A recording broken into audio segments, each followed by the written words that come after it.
Welcome to MN maths classes. मैं मोनिका गोयल। बेटा आज हम करेंगे सीबीएसई बोर्ड के पेपर 2024 के section C, D and A. Last video में हमने बेटा सेक्शन ए एंड बी किया था। इस वीडियो में हम सेक्शन सी, डी और ई से स्टार्ट करेंगे। चलिए बेटा सेक्शन सी से स्टार्ट करते हैं। सेक्शन सी में क्या दिया हुआ है बेटा? Find the ratio in which the point 8 by 5 y divides the line segment joining the points 1, 2 and 2, 3. Also find the value of y. बेटा जब भी रेशियो फाइंड करना हो ना तो हमें क्या दिए हुए, सबसे पहले पॉइंट्स ले लेते हैं।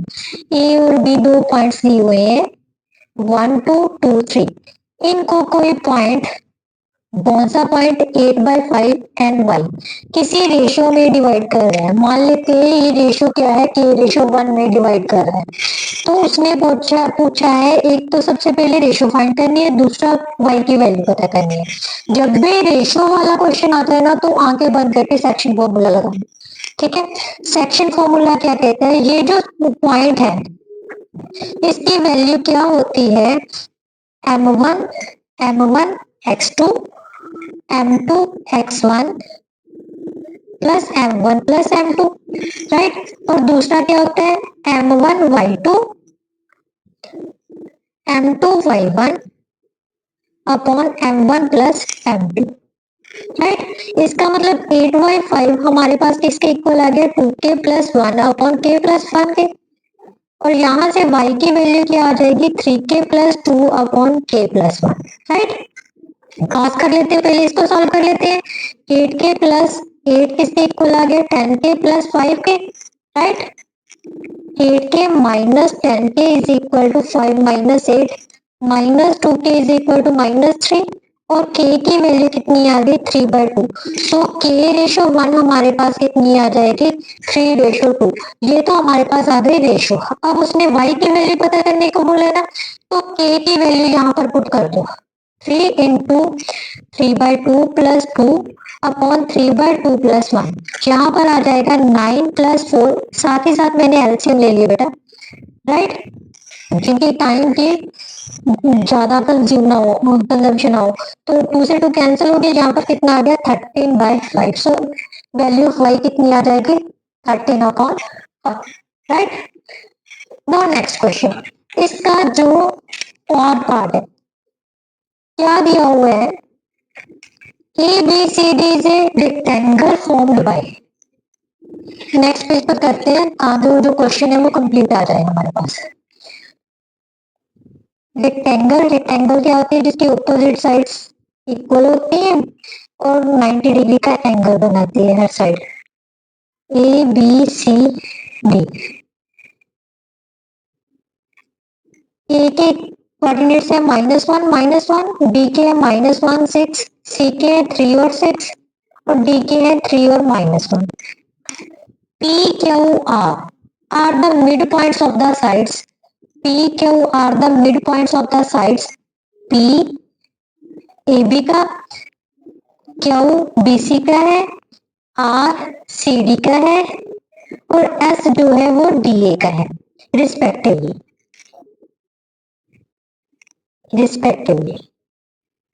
राइट। तो उसने कहा है शो दैट जो डायगोनल्स ऑफ क्वाड्रिलेटरल पी के ऐसे वो बाइसेक्ट कर रहे हैं ईच अदर, मींस इन दोनों के डायगोनल्स के मिड पॉइंट्स जो है वो सेम है। सबसे पहले बेटा हमें दिया क्या हुआ है? इनके पॉइंट्स पता करने होंगे तभी हम डायगोनल्स के मिड पॉइंट फाइंड करेंगे। और पी क्यू आर एस क्या है? इनके मिड पॉइंट्स है। सबसे पहले पी के मिड पॉइंट फाइंड करते हैं, mid coordinates of point P। बेटा क्या पता करना है अब? Coordinates of P।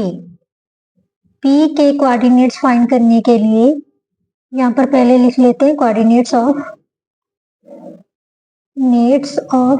Point P क्या होंगे? मिड पॉइंट, AB के मिड पॉइंट। AB का मिड पॉइंट कैसे फाइंड करेंगे? मिड पॉइंट फॉर्मूला लगा के, कौन सा? x1 plus x2/2 y1 plus y2/2, right. तो ये किसके इक्वल आ गया, -2/2 दैट इज इक्वल टू -1। यहाँ पर आ गया बेटा 5/2, राइट। अब पी के पॉइंट्स आ गए। इसी तरह से हमने किसके निकालने हैं, coordinates of Q.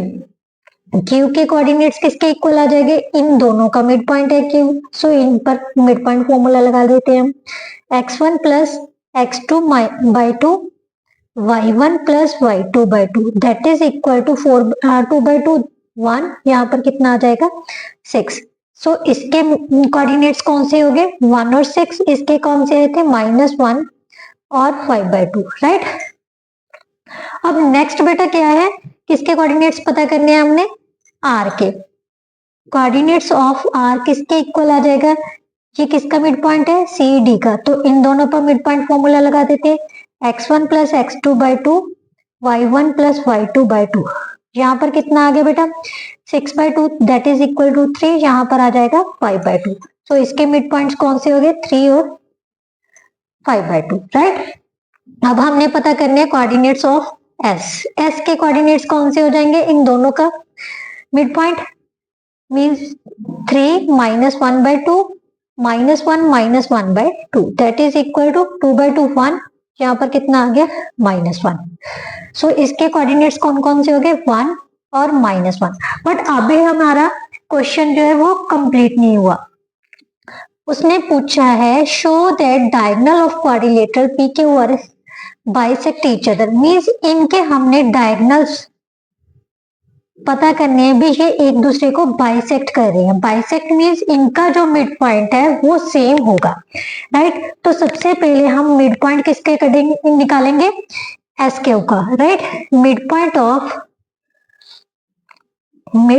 Of diagonal S Q, right. तो क्या आ जाएगा, x1 plus x2/2 1 plus 1/2 -1 plus 6/2 that is equal to 1 और 5/2, राइट। अब हमने क्या निकालना है, mid point of diagonal P R, right. तो इनके क्या हो जाएंगे, 3 प्लस -1/2 5/2 प्लस 5/2/2, राइट। इसको सॉल्व किया बेटा, ये आ गया 1 और इसको सॉल्व करेगा तो हमारे पास आ जाएगा 5/2। तो दोनों के मिड पॉइंट सेम है, इसलिए हम कह सकते हैं जो डायगोनल्स है पी के और एक्स के, therefore the diagonals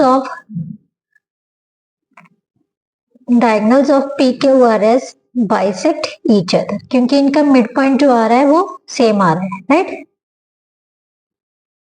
no next question बेटा, ये 26 क्वेश्चन था। अब हमने करना है 27 क्वेश्चन। 27 क्वेश्चन में इसने क्या दिया हुआ है बेटा,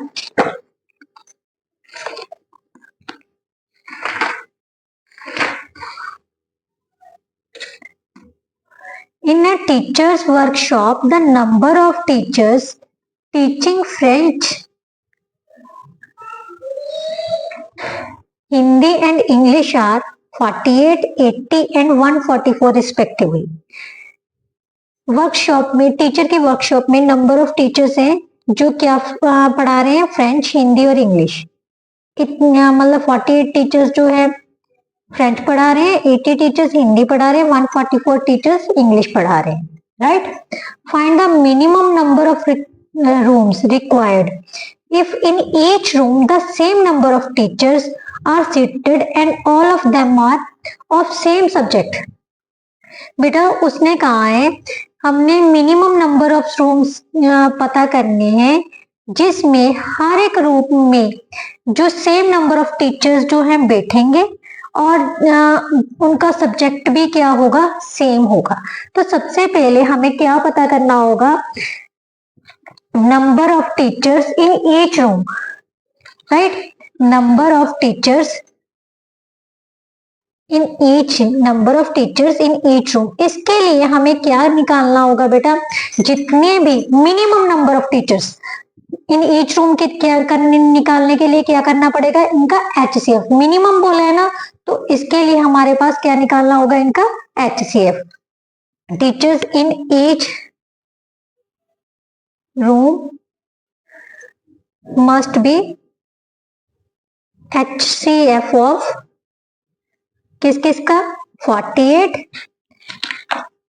80 एंड 44 का, राइट। सबसे पहले इनके प्राइम फैक्टर्स बना लेते हैं। प्राइम फैक्टर्स बनाएंगे, ये आ जाएगा 2⁴ इंटू 3। 80 के क्या बनेंगे 2⁴ इंटू 5 और 144 के बनेंगे 2⁴ इंटू 3⁴2, राइट। HCF क्या होता है बेटा, हाईएस्ट कॉमन फैक्टर, जो इनमें कॉमन फैक्टर होगा, प्राइम फैक्टर जो भी है, तो क्या है सब में कॉमन 2⁴ दैट इज 16। इसका मतलब जो मिनिमम टीचर्स हैं हर एक रूम में कितने बैठेंगे 16 टीचर्स, कितने बैठेंगे 16 टीचर्स। बट अभी उसने पूछा है नंबर ऑफ रूम्स, उसने पता करने के लिए find the number of rooms required if it in each room the same number of teachers are seated and all of them are of same subject. तो नंबर ऑफ रूम्स के लिए क्या निकालना पड़ेगा, नंबर ऑफ रूम्स, एक room में कितने teacher आ रहे हैं 16, ठीक है। तो टोटल टीचर्स कितने थे 48 प्लस 80 प्लस 144 अपॉन एक रूम के टीचर्स को डिवाइड कर देना है, तो हमारे पास आ जाएगा 272/16 दैट इज इक्वल टू 70। इसका मतलब नंबर ऑफ रूम्स हमारे पास कितने होंगे 70, राइट। नाउ नेक्स्ट क्वेश्चन बेटा,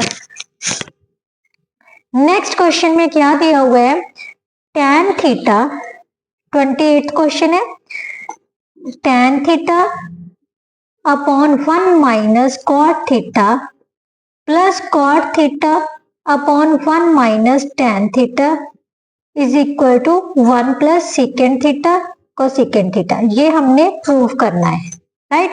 तो लेफ्ट हैंड साइड ले लेते हैं बेटा, left hand side tan theta upon 1 minus cot theta plus cot theta upon 1 minus tan theta. सबसे पहले बेटा इनको एक ही ट्रिग्नोमेट्री रेशियो में चेंज कर लेते हैं, कॉट को कन्वर्ट कर लेते हैं हम tan में, right. 1 minus 1 upon tan theta, ये बन गया 1/tan theta upon 1 minus tan theta, right. ये ऊपर चला जाएगा तो हमारे पास एलसीएम लिखने के बाद ये बन जाएगा tan square theta upon tan theta minus 1, right. और यहाँ पर हमारे पास क्या बन जाएगा, इसके अपॉन 1 है तो ये बन जाएगा 1 upon tan theta into 1 minus tan theta, right. अब ध्यान से देखिए बेटा, डिनोमिनेटर में ये दोनों चीजें सेम है बट साइन ऑपोजिट है, तो हमने क्या करना है, इसमें से नेगेटिव साइन कॉमन ले लेते हैं, राइट। नेगेटिव साइन कॉमन लिया तो हमारे पास क्या बच गया tan theta into tan theta minus 1। ये इसलिए लिया है बेटा ताकि हमें एलसीएम लेने में इजी हो जाए, राइट। तो अब ले लेते हैं हम एलसीएम, क्या आ जाएगा LCM tan theta into tan theta minus 1। इसके साथ ये कैंसिल हो गया, यहाँ पर बन गया tan क्यूब थीटा और यहाँ से पूरा कैंसिल हो गया तो 1 बच गया।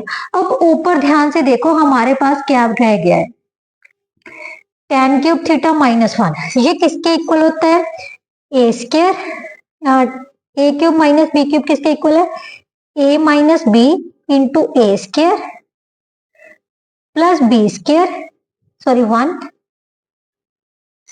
माइनस सॉरी प्लस ए बी, राइट। यही होता है ना upon tan theta into tan theta minus 1, ये कैंसिल कर दो आप, राइट। अब हमारे पास बेटा क्या आ गया है, क्या आ गया है, कौन सी चीज बची है 1 plus tan square theta plus tan theta upon tan theta, right. अब ध्यान से देखो बेटा 1 प्लस tan स्क्वायर थीटा क्या होता है second square theta plus tan theta, बन गया ये आइडेंटिटी है ना ये वाली, तो इसकी जगह पर हमने ये यूज कर लिया। अब सिंगल सिंगल बाय कर लेते हैं, second square theta upon tan theta plus tan theta upon tan theta, right. ये तो कैंसिल होके आ गया 1, 1 हमें चाहिए तो 1 को एज इट इज रख लेते हैं। सेकेंड को क्या लिख सकते हैं, 1 बाय कॉस स्क्वायर थीटा, और tan को क्या लिख सकते हैं, साइन बाय कॉस थीटा, ये लिख सकते हैं ना। तो ये क्या बन गया बेटा, 1 plus 1 by cos square theta into cos theta by sine theta, right. इसके साथ ये कैंसिल हो गया, और 1 बाय कॉस थीटा किसके इक्वल होता है, सेकेंड थीटा के, और 1 बाय साइन थीटा किसके इक्वल होता है, कोसेकेंड थीटा। तो ध्यान से देखो, ये हमारी क्या थी, right hand side, hence proved, right. Now next बेटा, नेक्स्ट क्वेश्चन क्या दिया हुआ है, 29th में 3 years ago, 3 साल पहले, Rashmi was thrice as old as Najma. Rashmi Najma से कितनी उम्र से ज्यादा थी, 3 गुना ज्यादा थी। थ्राइस मीन्स 3 गुना, राइट। 10 years later, 10 साल बाद, Rashmi will be twice as old as Najma. Rashmi की जो उम्र है वो नजमा से कितनी हो जाएगी, डबल। तो दोनों की उम्र पता करनी है, जो चीज पता करनी है वही हमने अज्यूम करनी है, ठीक है। तो सबसे पहले हम अज्यूम कर लेते हैं, let the age of Rashmi कितनी है, x ईयर, राइट। और एज ऑफ नजमा, नजमा की एज कितनी अज्यूम कर लेते हैं, y ईयर्स। अब उसने कहा है फर्स्ट स्टेप में 3 years ago, 3 years ago age of Rashmi कितनी होगी, 3 साल कम होगी ना। अगर मैं आज 42 की हूं तो 3 साल पहले कितनी होंगी, 39 की होंगी ना। 3 साल माइनस कर दिए तो x माइनस 3 ईयर्स आ जाएगा, राइट। और नजमा कितनी हो जाएगी, y माइनस 3 ईयर्स, राइट। दोनों की उम्र 3 साल कम होगी।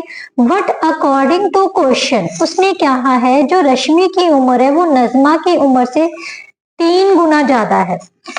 रश्मि की उम्र नजमा की उम्र से 3 गुना ज्यादा है। इसका मतलब अगर नजमा की उम्र को 3 के साथ मल्टीप्लाई कर दे तो ये दोनों इक्वल आ जाएंगे। सबसे पहले इसे सॉल्व कर लेते हैं। ये कितना आ गया, 3y minus 9, x minus 3y is equal to minus 6, right. ये हमारे पास आ जाएगी, ठीक है, फर्स्ट इक्वेशन। अब सेकेंडली उसने कहा है 10 years later, 10 years later, अब 10 years later के लिए निकालते हैं, ठीक है। एज ऑफ रश्मि कितनी हो जाएगी बेटा, age of Rashmi x plus 10 years हो जाएगी, राइट। और जो नजमा की उम्र है वो कितनी हो जाएगी, y plus 10 years, right. But उसने कहा है अकॉर्डिंग टू क्वेश्चन जो रश्मि की उम्र है वो नजमा की उम्र से डबल हो जाएगी। क्या हो जाएगी, डबल। अब x प्लस 10 किसके इक्वल हो जाएगा, डबल ऑफ y प्लस 10 से, राइट। इसको सॉल्व किया तो हमारे पास कितना आ गया, x plus 10, 2y plus 20, x minus 2y किसके इक्वल आ गया, 20 minus 10 that is equal to 10। इसको नंबर 2 डाल देते हैं। अब लीनियर इक्वेशंस को कैसे सॉल्व करते हैं, आप कोई भी मेथड अप्लाई कर सकते हो। मैं दोनों लीनियर इक्वेशंस यहाँ पर लिख रही हूँ दोबारा से। x minus 3y is equal to minus 6। Secondly हमारे पास आ रही है x minus 2y is equal to 10, right. बेटा ध्यान से देखो, मैंने आपको बोला था हमारे पास जो किसी भी एक वेरिएबल के जो कोफिशिएंट है वो सेम होने चाहिए। तो ऑलरेडी ध्यान से देखो x के जो कोफिशिएंट है वो सेम है, तो हमें सेम करने की जरूरत नहीं है। इसके बाद इनके साइन जो ऑपोजिट होने चाहिए, बट साइन नहीं ऑपोजिट तो हम सब्ट्रैक्ट करेंगे, माइनस प्लस माइनस, राइट। ये कैंसिल हो गया, यहाँ पर minus 1y is equal to minus 16, y की वैल्यू आ गई 16। अब y की जो वैल्यू है बेटा किसी भी एक इक्वेशन में पुट कर लो, मैं फर्स्ट वाली में पुट कर रही हूँ, राइट। तो हमारे पास कितना आ जाएगा, x minus 3 into 16 is equal to minus 6, x is equal to minus 6 plus 48 that is equal to 42 years. So X किसकी उम्र थी? रश्मि की। सो रश्मि से एज कितनी हो गई? 42 ईयर्स, राइट।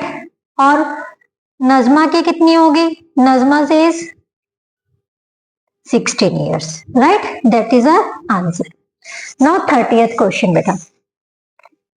30th क्वेश्चन में सबसे पहले हम स्टेटमेंट समझते हैं और डायग्राम ड्रॉ कर लेते हैं पहले, फिर स्टेटमेंट पढ़ना शुरू करते हैं। दो पैरेलल लाइंस हैं, टेंजेंट्स है, राइट। ये सर्कल का डायामीटर है ओ ए बी, और यहां पर एक टेंजेंट और दिया हुआ है, यो जहां पर पी पॉइंट पर कट कर रहा है और इसको क्यू पॉइंट पर कट कर रहा है। ये इसने ज्वाइन किया हुआ है।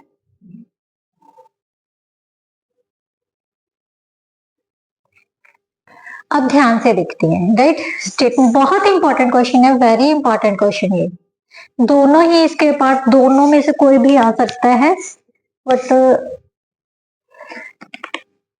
क्या दिया हुआ है बेटा? In the given figure A B is the diameter of the circle with centre O, with centre O, right. A Q and B P and PQ are tangents to circle. AQ, BP and PQ तीनों क्या है? Tangents है circle के। तो हमने prove करना है जो एंगल POQ है वे बेटा, वो क्या है?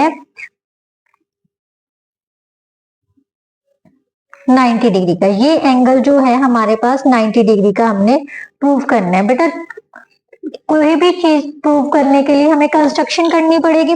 मान लेते हैं ये जो टच कर रहा है, जिस पॉइंट पर ये टेंजेंट है, उस पॉइंट को हम नाम दे देते हैं आर। क्या नाम दे देते हैं? आर। अब इसको ज्वाइन कर लेते हैं, राइट। क्या कर लेते हैं? ओ आर को ज्वाइन कर लिया। अब in triangle O B P and triangle O R P, सबसे पहले हम इन दोनों ट्राइंगल्स को कॉन्ग्रुएंट प्रूव करेंगे। क्या प्रूव करेंगे? कॉन्ग्रुएंट। कॉन्ग्रुएंट के लिए ध्यान से देखो बेटा, ये क्या है? टेंजेंट है। टेंजेंट है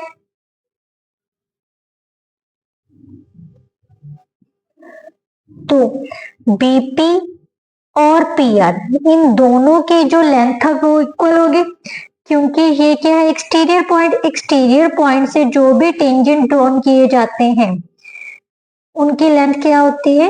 इक्वल। मतलब दो टेंजेंट्स ड्रॉन हुए हैं तो इन दोनों की लेंथ क्या है? Equal. So we can say that P B, जब B P is equal to P R, because tangents drawn from external point of circle are equal और are of equal length, right. ये तो हो गया BP is equal. अब ध्यान से देखो, ये क्या है? कॉमन साइड हो गई। OP is equal to OP, ये क्या है? Common, right. थर्ड वन, ध्यान से देखिए बेटा, जो ओ बी है और ओ आर है, ये सर्कल के क्या बन रहे हैं? रेडियस। क्या बन रहे हैं? Radius. So O B is equal to O R, यहां पर हम लिखेंगे ईच रेडियस,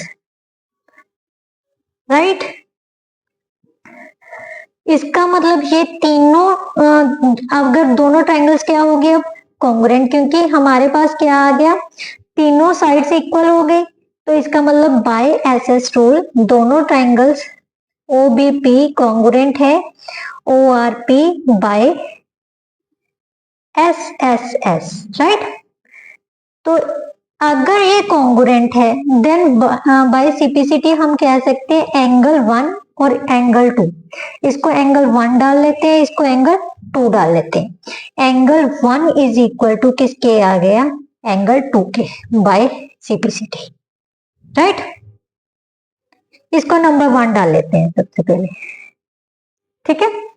अब बेटा इन दोनों ट्राइंगल्स को कॉन्ग्रुएंट प्रूफ कर लो। कौन कौन सी? Triangle A O A Q and triangle O R Q, right? In triangle O A Q and triangle O R Q, right? O A is equal to O R, radius है, ये radius लिख देते हैं। Same O Q is equal to O Q, common होंगे, same. And A Q is equal to R Q, क्यों? ये क्या है बेटा? Same. A Q is equal to R Q, क्योंकि ये भी टेंजेंट्स है। कहां से ड्रॉ किए गए हैं? एक्सटर्नल पॉइंट से। So tangents drawn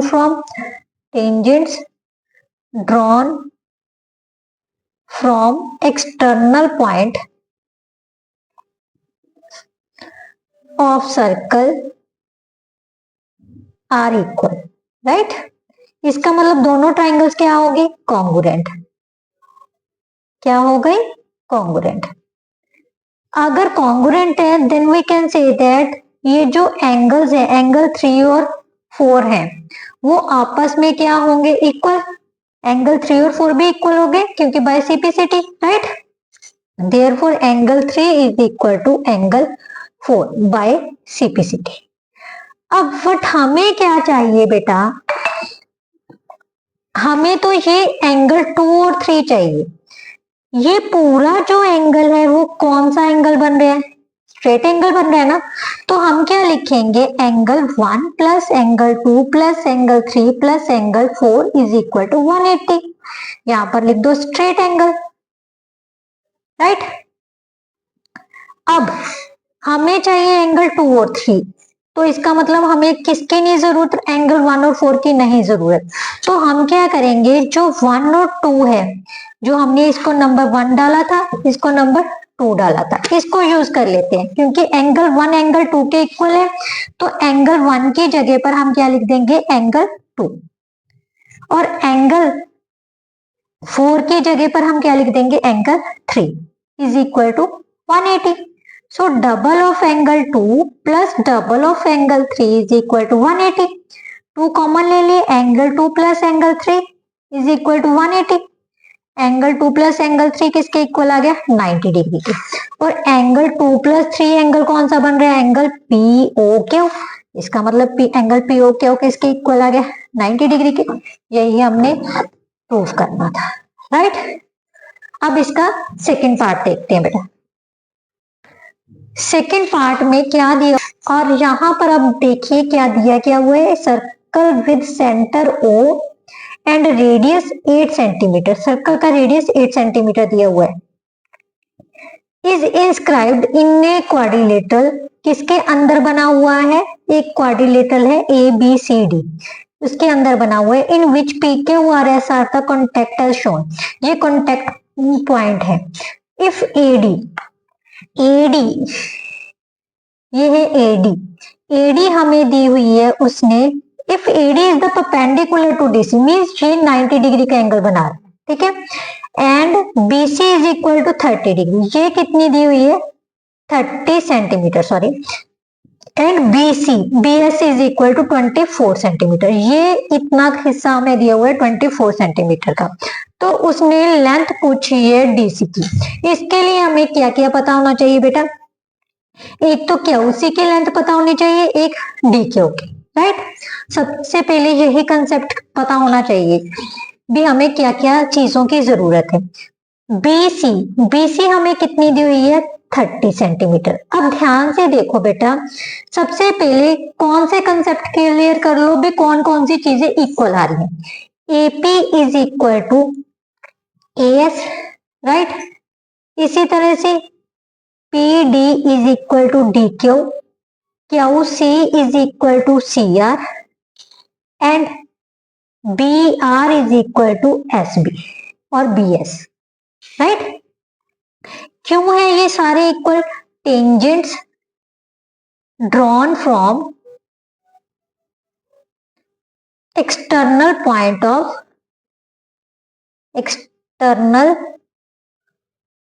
of circle are equal.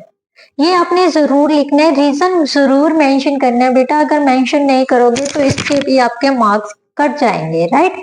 तो रीजन मेंशन करना बहुत जरूरी है, ये क्यों इक्वल है।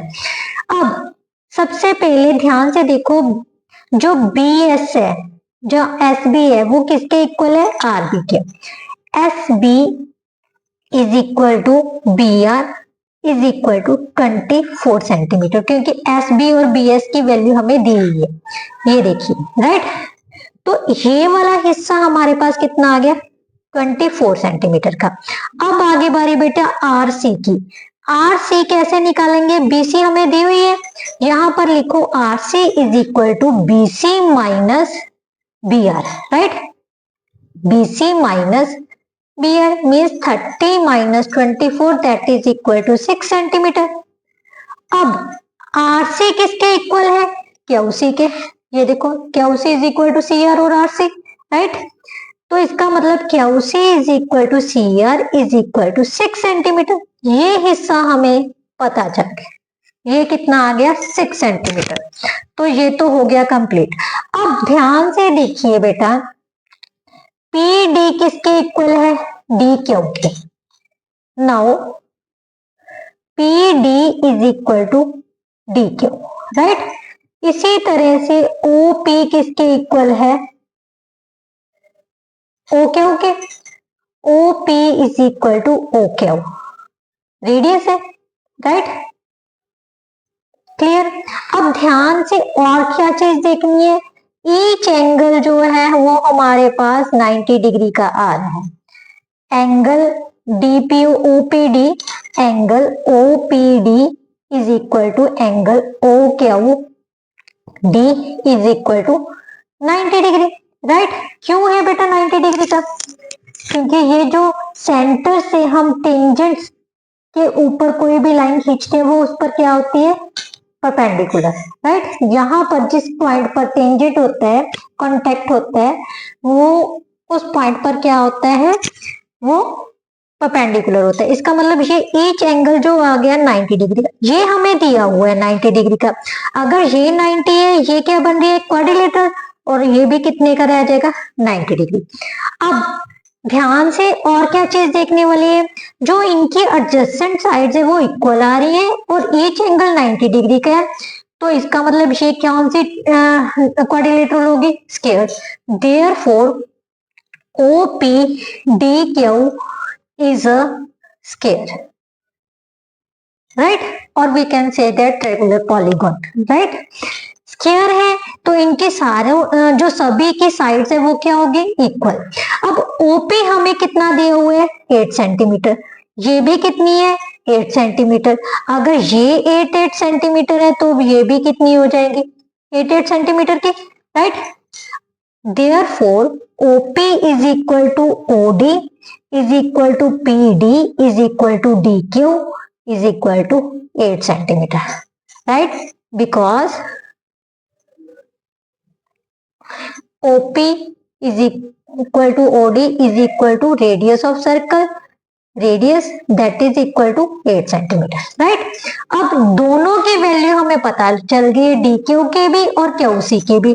इसका मतलब डी सी की वैल्यू क्या आ जाएगी, 8 plus 6 that is equal to 14 centimetre.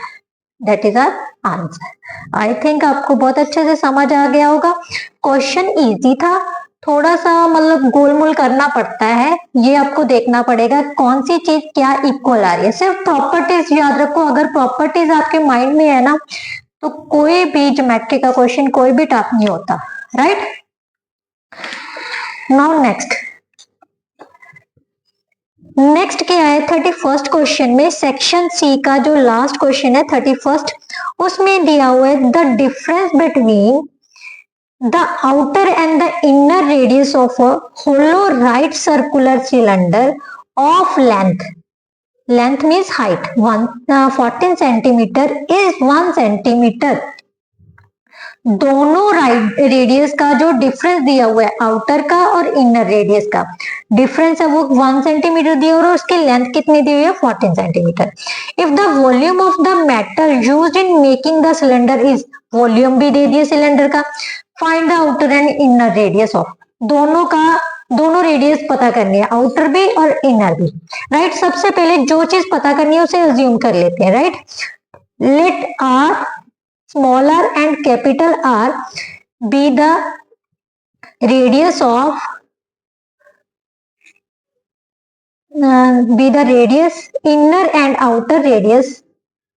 inner and outer radius of circle, right? Circle नहीं, सॉरी, सिलेंडर बेटा, inner and outer radius of cylinder, clear. अब हाइट ऑफ सिलेंडर क्या दी हुई है, height of means length of cylinder, height of cylinder है हमारे पास 14 सेंटीमीटर, और वॉल्यूम ऑफ सिलेंडर कितना दिया हुआ है 176, volume of cylinder is equal to 176 cube centimetre, जो वॉल्यूम होता है बेटा वो क्यूबिक यूनिट में होता है, 176 सेंटीमीटर। और क्या दिया हुआ है, दोनों रेडियस का डिफरेंस, आउटर और इनर रेडियस का जो डिफरेंस है वो कितना दिया हुआ है 1 सेंटीमीटर, राइट। अब वॉल्यूम ऑफ सिलेंडर क्या होता है बेटा, पाई आर स्क्वायर एच होता है ना, तो पाई आर, अगर इनर और आउटर दिया हो तो क्या सा फॉर्मूला लगना है, pi into outer square radius का स्क्वायर माइनस इनर रेडियस का square into H, that is equal to 176, right. अब पाई की वैल्यू उसने नहीं दी तो हम 22/7 यूज करेंगे, right. 22/7 into 14 is equal to 176, यहां से कैंसिल किया 2 आ गया, R square minus R square किसके इक्वल आ गया 176 बाय ये कितना है 44 4 से कैंसिल हो गया, right. Means R square minus R square हमारे पास कितना आ गया 4।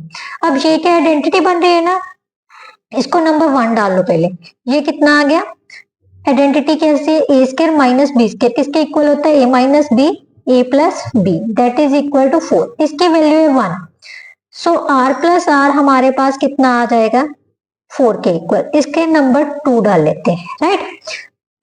अब दोनों को क्या कर रहे हैं, दोनों इक्वेशंस एक साथ लिख लेते हैं, r माइनस आर 1 के इक्वल है, r प्लस आर किसके इक्वल है 4 के, दोनों को ऐड करते हैं, एडिंग 1 एंड 2, ये 1 थी ये 2 थी, right, adding 1 and 2 we get, क्या आ जाएगा बेटा, जब दोनों को ऐड किया तो capital 2r is equal to 5 के, राइट, और r किसके इक्वल आ गया 5/2, that is equal to 2.5 centimetre, right. अब इसकी वैल्यू हम इसमें पुट कर देते हैं, 2.5 minus r is equal to 1, minus r is equal to 1 minus 2.5, minus r is equal to minus 1.5, minus से माइनस कैंसिल हो गया तो स्मॉल r की वैल्यू कितनी आ गई 1.5 सेंटीमीटर, मीन इनर रेडियस है 1.5 सेंटीमीटर, आउटर कितना है 2.5 centimetre, right. Now next question बेटा, नेक्स्ट है हमारा section D, right. Section D में क्या दिया हुआ है बेटा, जो 32 क्वेश्चन है, an arc of a circle of radius 21 centimetre, circle की कोई आर्क है जो an arc of a circle of radius 21 centimetre subtends an angle, कोई आर्क है जो सेंटर पर जो एंगल है वो कितने डिग्री का बना रही है 60 डिग्री का, मान लेते हैं ये कोई आर्क है ए बी, आर्क जो है यहाँ पर सी ले लेते, ए सी बी जो आर्क है वो सेंटर पर एंगल बना रही है 60 डिग्री का, राइट। जो रेडियस है इसका वो कितना है 21 सेंटीमीटर का, क्लियर। तो सबसे पहले लेंथ ऑफ आर्क पता करनी है, उसके बाद माइनर सेगमेंट का एरिया पता करना है। लेंथ ऑफ आर्क का फॉर्मूला क्या होता है बेटा, सबसे पहले लेंथ ऑफ एन आर्क, इसके लिए भी आपको फॉर्मूला याद होने चाहिए, क्या होता है 2πr थीटा बाय 360। आर्क क्या है, सरकमफ्रेंस का हिस्सा है, सरकमफ्रेंस सर्कल का क्या होता है 2πr, ये याद रखना 2πr theta by 360, right. 2 × 22/7, radius है हमारे पास 21, थीटा है 60 डिग्री बाय 360, राइट। ये 6 आ गया, यहाँ से 3 आ जाएगा, 2 कैंसिल, मीन्स हमारे पास आ गया 22 सेंटीमीटर, राइट। ये क्या आ गई हमारे पास, लेंथ ऑफ एन आर्क। अब हमने निकालना है बेटा माइनर सेगमेंट का area, area of minor segment, area of minor segment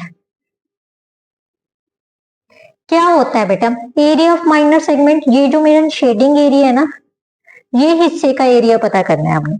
क्या करेंगे, अगर हमें एरिया ऑफ सेक्टर पता चल जाए, उसमें से इस ट्रायंगल का एरिया माइनस कर दें, तो हमें एरिया ऑफ माइनर सेगमेंट पता चल जाएगा, राइट। तो यहां पर लिखेंगे area of sector OACB minus area of triangle OAB। अब एरिया ऑफ सेक्टर का अगर तो फॉर्मूला लग जाएगा। सबसे पहले एरिया ऑफ ट्रायंगल का देखते हैं, ट्रायंगल में कौन सा एरिया यूज होगा। बेटा ध्यान से देखो, ये दोनों साइड से इक्वल है, तो इसके ऑपोजिट एंगल्स पे क्या होंगे, इक्वल होंगे ट्रायंगल में। अगर पहले यही लिख लेंगे, या इसे नंबर 1 डाल लेते हैं, in triangle OAB, right, 60 plus x हो जाएगा। ध्यान से देखो, 60 प्लस x कितने के इक्वल हो गया, 180 के। 2x is equal to 120, x is equal to कितना आ गया, 60 डिग्री। सो ये ईच एंगल कितना हो गया बेटा, 60 डिग्री का। तो ये कौन से ट्रायंगल होगी, इक्विलेटरल ट्रायंगल होगी। और इक्विलेटरल ट्रायंगल में का एरिया क्या हो गया, होता है √3/4 a square, right, mean side का square. Therefore triangle OAB is a equilateral triangle, right, lateral triangle. अगर इक्विलेटरल ट्रायंगल है, then from 1 area of minor segment is equal to, area of sector का formula क्या होता है, πr² theta by 360 minus area of triangle √3/4 into side square, right. Pi की value 22/7, radius है हमारे पास 21 into 21 into 60/360 minus √3/4 into side 21 का square, right. यहां से कैंसिल किया 3 आ गया, इसको कैंसिल किया 6 आ गया, यहां से कैंसिल किया 2 आ गया, इसको कैंसिल किया 11 आ गया। 11 वंस का 11,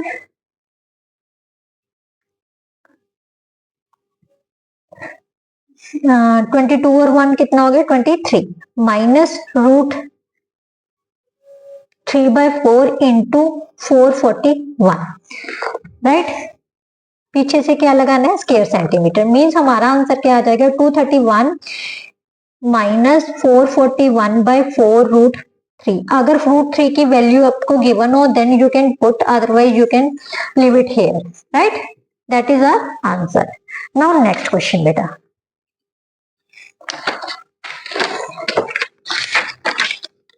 नेक्स्ट क्वेश्चन में क्या दिया हुआ है, सेक्शन डी के नेक्स्ट क्वेश्चन में, नेक्स्ट क्वेश्चन क्या है, 34th क्वेश्चन बेटा।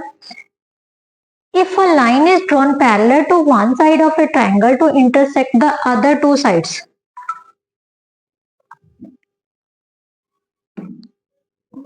in distinct points, then prove that other two sides are divided in same distance। बेटा मैंने ये क्वेश्चन आपको बहुत बार करवा दिया, मैं इस क्वेश्चन की वीडियो का लिंक मैं आपको इस वीडियो की डिस्क्रिप्शन बॉक्स में डाल दूंगी।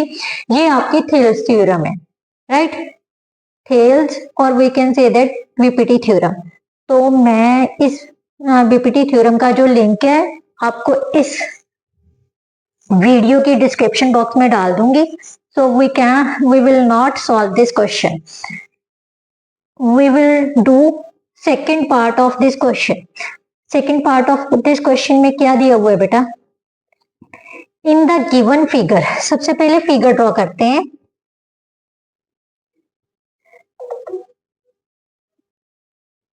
ये फिगर है, ए बी और सी आर, यहाँ पर पी पॉइंट दिया हुआ है, और यहां से एक और परपेंडिकुलर है क्यू। सबसे पहले इसको मिला लिया गया है, राइट। ये क्यू, ये लेंथ दी हुई है y के इक्वल और ये लेंथ दी हुई है x के इक्वल, और इसे भी ज्वाइन किया गया है और ये लेंथ दी हुई है हमें z के equal, right. In the given figure PA and QB and PA, QB and RC are each perpendicular to AC means ये सारे कौन से एंगल बन रहे हैं 90 डिग्री के, राइट। जहां पर AP, QB और CR तीनों की वैल्यू दी हुई है x, y, z रिस्पेक्टिवली। तो प्रूव करना है 1/x plus 1/z plus 1 is equal to 1/y। Very important question, right.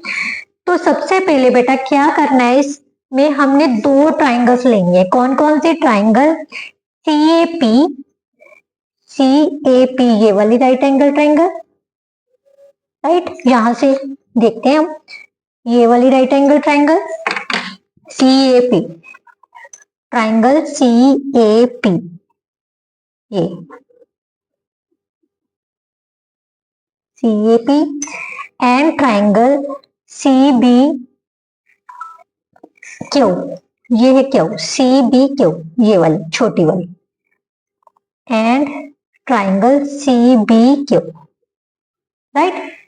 इन दोनों ट्राइंगल्स को हमने सिमिलर प्रूव करना है। सिमिलर कैसे होंगे, ध्यान से देखो बेटा। Angle CAP is equal to angle CBQ, each क्या है 90 डिग्री, क्योंकि ये परपेंडिकुलर है, राइट। तो ये तो 90 डिग्री के हो गए। और सेकेंडली उसने कौन सी चीज कॉमन आ रही है, ध्यान से देखो। CBQ, ये एंगल C कॉमन आ रहा है दोनों में, तो हम क्या लिखेंगे, angle PCA is equal to angle QCB, ये क्या है, common angle.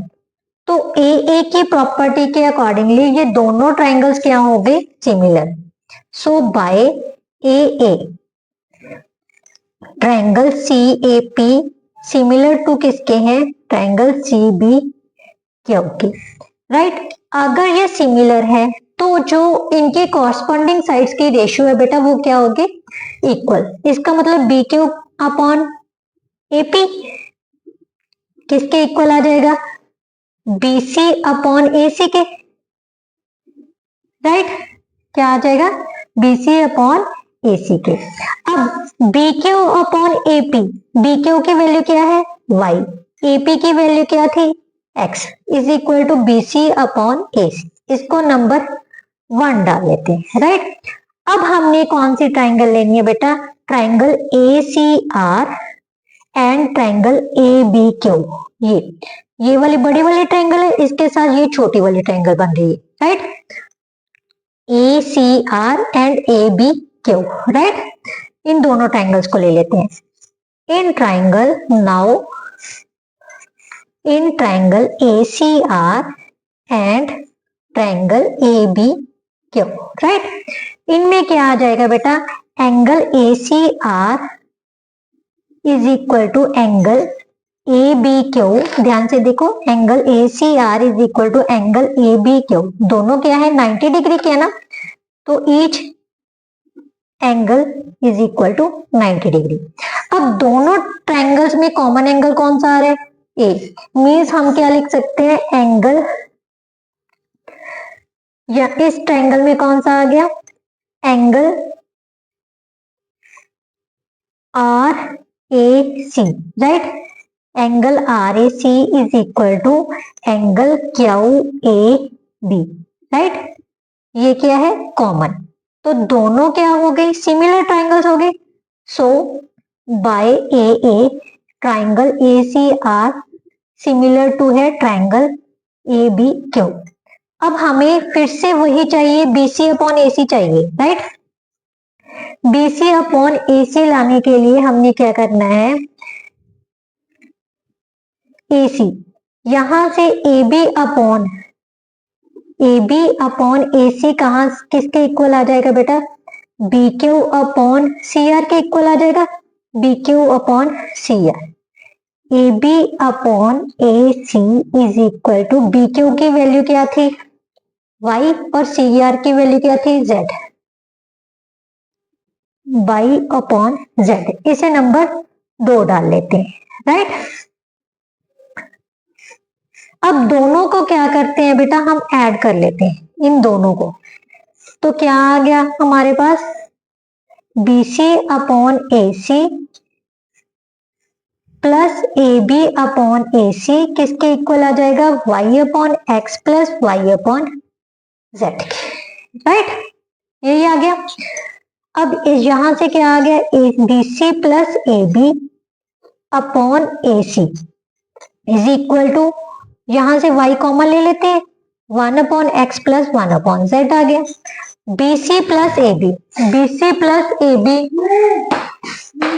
B C plus ए बी, बी सी प्लस ए बी हमारे पास किसके इक्वल आ गया बेटा, ए सी के, right. A c upon A C is equal to y into 1 upon x plus 1 upon z. A c के साथ ए सी cancel हो गया, ये जो y है यहाँ पर आके डिवाइड हो जाएगा, यही हमने प्रूव करना था। B 1 upon x plus 1 upon Z किसके इक्वल है, 1 अपॉन वाई के। ये बेटा बहुत इंपॉर्टेंट क्वेश्चन है, इसके आने के चांसेस हैं, राइट। तो ये स्किप मत करना क्वेश्चन को। नाउ नेक्स्ट क्वेश्चन बेटा, नेक्स्ट क्वेश्चन क्या है, a pole 6 metre high is fixed on the top of a tower. एक पोल है जो टावर के ऊपर फिक्स किया गया है, right. 6 metre high, a pole 6 metre high is fixed on a tower, tower के ऊपर फिक्स किया है। The angle of elevation of the top of the pole observed from a point on the ground, from a point P on the ground, जहां ground पर कोई point P है वहां से टॉप से एंगल ऑफ एलिवेशन ऑब्जर्व किया जाता है, कितने डिग्री का बन रहा है, 60 डिग्री का, right. And the angle of depression of the point from the top of the tower, top of tower ये होगी, यहां से जो एंगल ऑफ डिप्रेशन है वो कितने का बन रहा है, 45 डिग्री का, राइट। तो उसने पूछा है find the height of tower, ये, और the distance of point P from the foot of tower, ये। बेटा ये क्वेश्चन हम ऑलरेडी 2 बार कर चुके हैं, इस क्वेश्चन का भी जो शॉर्ट वीडियो मैंने डाली हुई है उसका लिंक भी मैं इस वीडियो के डिस्क्रिप्शन बॉक्स में डाल दूंगी, राइट, क्योंकि इसके साथ वीडियो बहुत लंबी हो जाती है, आप वो क्वेश्चन जाके चेक कर लेना, राइट। नाउ हम सेक्शन ई करेंगे। अब स्टार्ट हो जाता है सेक्शन ई। सेक्शन ई में 36 क्वेश्चन में क्या दिया हुआ है, ए rectangular floor area can be computed tiled with 200 square tiles. If the side length of each tile is increased by 1 unit, it would take only 120 tiles to cover. Assuming the original length of each side of a tile be x units, make a quadratic equation from the above information. सबसे पहले statement समझते हैं यहाँ तक। उसने कहा है एक रेक्टेंगुलर फ्लोर एरिया है जिससे कि स्क्वायर्ड टाइल से कवर किया गया है, राइट। और कितनी स्क्वायर टाइल से, 200 स्क्वायर टाइल से। उसकी जो लेंथ मानने के लिए बोला है वो कितनी है, x यूनिट्स, राइट। अगर उसकी हर एक टाइल की जो लेंथ है, साइड की टाइल की साइड की जो लेंथ है वो 1 यूनिट इंक्रीज कर दी जाए, तो जो पूरा फ्लोर है उसमें कितनी टाइल्स लगेंगे, 128, राइट। तो सबसे पहले हम इसी को सॉल्व करते हैं। सबसे पहले क्या करना है बेटा, अज्यूम कर लेते हैं, let the original length of each side क्या है, side of tile is equal to X, right. Now area of tile कितना हो जाएगा बेटा, area of tile is equal to X square. और एरिया ऑफ रेक्टेंगुलर फ्लोर कितना हो जाएगा, रेक्टेंगुलर फ्लोर क्या होता है, length into breadth, sorry rectangular floor कितनी टाइल्स कवर होता है 200 टाइल्स से, सो 200 इंटू एक्स स्क्र, सो 200 एक्स स्क्र यूनिट्स, ये ज़रूर डालना है आपने स्क्र यूनिट्स यहाँ पर भी, राइट। अब उसने कहा है अगर जो टाइल की लेंथ है वो 1 यूनिट इंक्रीज कर दी जाए, new length, new side of each tile,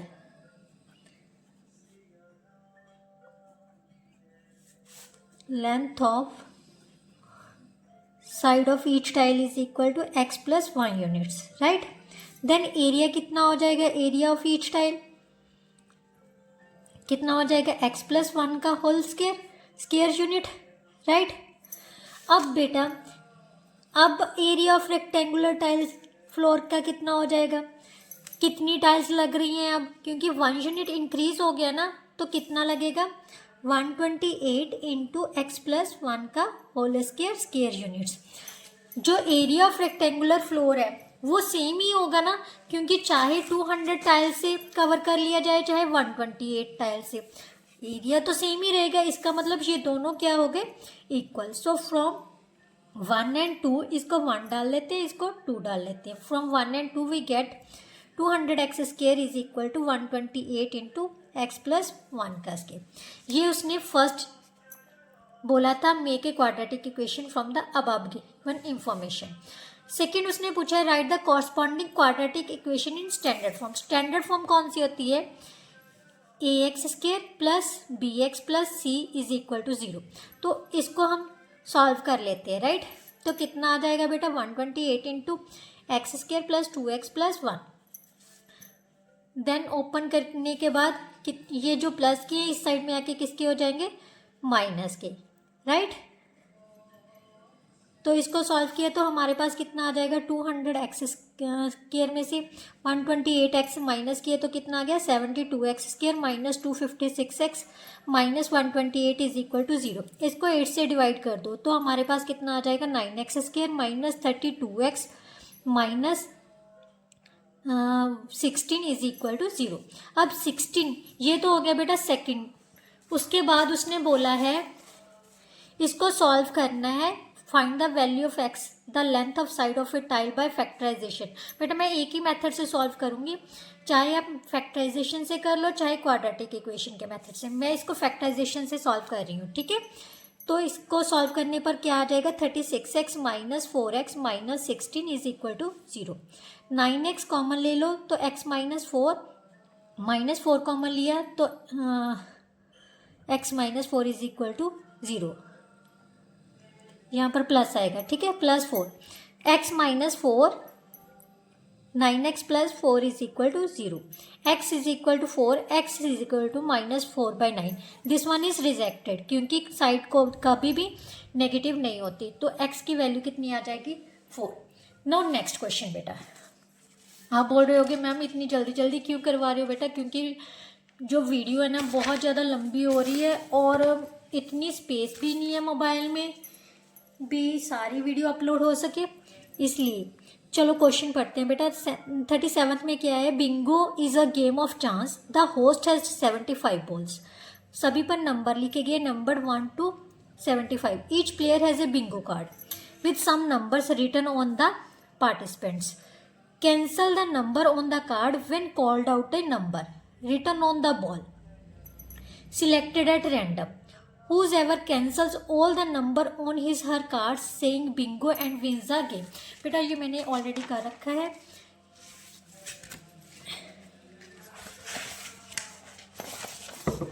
तो हमें कुछ डाटा दिया हुआ है, उसने क्या दिया हुआ है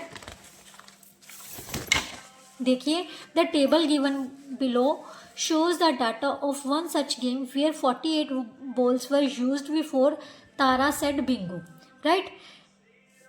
मतलब उसने 48 बिलो बॉल्स जो हैं यूज़ की हैं बिंगो बोलने से पहले, उसका डाटा दे दिया, राइट। ये हमें डाटा दिया हुआ है। उसने पूछा है अब इंफॉर्मेशन, इनके आंसर देने हैं। Right the median class. Median class निकालने के लिए हमें डाटा है, इसकी CF फाइंड कर ली, टोटल निकाल लिया, कितना आ गया 48। 48 means n/2 that is equal to 48/2 24। 24 किस में इंक्लूड होगा? 27 में। इसके ऊपर की होगी CF, इसके पैरेलल होगी F, और ये होगी इसकी median class. So median class is 30 to 45। Next उसने पूछा है when first ball was picked up what was the probability of calling out an even number। Even number के पुकारने की प्रोबेबिलिटी पता करनी है बेटा। 75 बॉल्स थे जिसमें 1 to लेके 75, क्योंकि 1 और 75 दोनों ऑड नंबर्स हैं, तो 38 नंबर्स होंगे ऑड नंबर्स और 37 नंबर्स होंगे even number. So even number की प्रोबेबिलिटी क्या हो जाएगी? 37/75। Then find median of the given data. कैसे पता करेंगे? मीडियन का फॉर्मूला है L+N/2 - CF × H/F। तो यहाँ पर वैल्यूज पुट कर देते हैं। मीडियन क्लास हमें फाइंड कर ली थी 30 + N/2 24 - 17/10 × 15, राइट। इसको सॉल्व किया तो कितना आ गया? 5 3 का 15, 5 2 का 10। 30 प्लस यहाँ से सॉल्व किया तो कितना आ गया? 7 × 3/2। 30 + 21/2 that is equal to 10.5 means 40.5। that is our answer। now next उसने पूछा है मोड पता करना है। मोड का फॉर्मूला क्या होता है बेटा? L + F1 - F0 upon 2F1 - F0 - F2 into H, right. तो मोड क्या है? Highest frequency. हाईएस्ट फ्रीक्वेंसी वाली टर्म कौन सी है? 12। इसके पैरेलल क्या होगी? Model class, right. तो 45 प्लस इसे मान लेते हैं F1 F0 F2, right. F1 कितना है हमारे पास? 12, राइट। 12 - 10 upon 2 × 12 - 10 - 9 × H। H कितनी है? जो इनका कॉमन डिफरेंस होता है 15, राइट। 45 2/24 में से 19 माइनस किए तो कितना आ गया बेटा? 24 - 19 5 × 15। इसको कैंसिल किया 3। 45 + 6 that is equal to 51, right. Now next question बेटा। नेक्स्ट क्वेश्चन में ऑलरेडी इस पर एक वीडियो मैंने कल बनाई थी। नेक्स्ट क्वेश्चन है बेटा 38। इसकी मैंने सेपरेट वीडियो बना ली है। जो इस क्वेश्चन की जो वीडियो का लिंक है वो मैं इसकी डिस्क्रिप्शन में पेस्ट कर दूंगी, क्योंकि वीडियो बहुत लंबी हो रही है, मैंने आपको पहले ही बताया है। और सब कुछ मैनेज करना, स्पेस और डाटा दोनों की ही ज़रूरत पड़ती है, और दोनों ही मेरे पास कम पड़ता है, इसीलिए मेरे को जो वीडियो वो शॉर्ट में बनानी पड़ती है। इसके साथ बेटा जो आपका आज पेपर था CBSE बोर्ड का स्टैंडर्ड मैथमेटिक्स का QP कोड 30/1 सेट 1 का, वो सारा कंप्लीट होता है। होप्स आपको बहुत अच्छे से समझ आई होगी। अगर थोड़ी बहुत भी समझ आती है तो प्लीज़ इट्स हम्बल रिक्वेस्ट मेरे चैनल को सब्सक्राइब कीजिए। वीडियोस को लाइक शेयर एंड कमेंट करना मत भूलिए। Thank you so much.